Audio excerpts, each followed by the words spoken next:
Building science in the US is really the study, both physics and engineering, of the movement of air, heat, and moisture in and out of buildings. So it's the science of how buildings work. More informally, though, in the US, we have a definition of building science that the industry has picked up to describe what are the best practices around building construction and operation that use building science principles to make sure that we don't have problems with our buildings.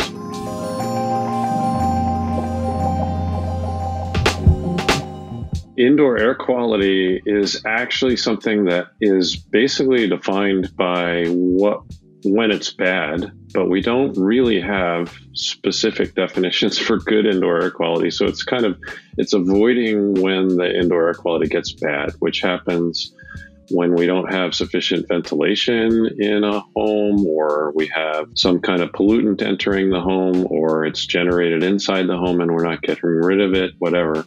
On the other hand, energy efficiency is around trying to minimize the amount of energy that it takes to keep a building, operating effectively. And one of the best ways to get a building to be energy efficient is to tighten up the envelope so it's not leaking all that conditioned air. Well, if you tighten up a building, then now you have a responsibility to make sure there's good fresh air ventilation coursing through the building, just like, our lungs. Indoor air quality can be bad in an energy efficient building if you haven't done the job of properly ventilating the buildings.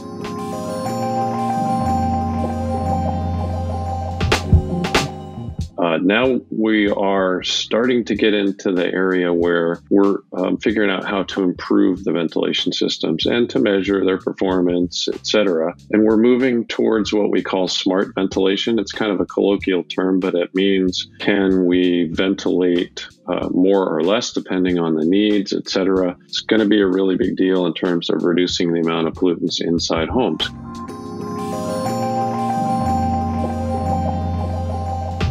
We are, of course, realizing that we need to improve the indoor air quality as we improve the efficiency of an existing home. And that's not easy. It might not have a ventilation system, which might require, cutting some holes in the walls and installing ducts and things like that. And we're looking for cheaper, more foolproof systems that can deliver fresh air into buildings and do it without a hefty price tag. So that's where we're going.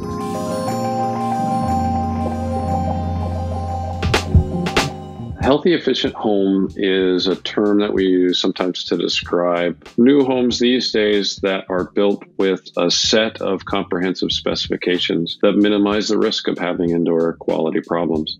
And it's probably only in the last 10 years that we've had homes that can meet a comprehensive set of specifications.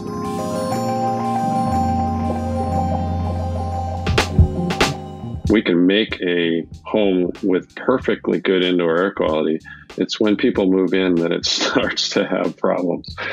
It's a combination of building the home to have good indoor air quality protections and then education of the home buyers and homeowners and occupants to make sure that they don't do polluting things inside their houses.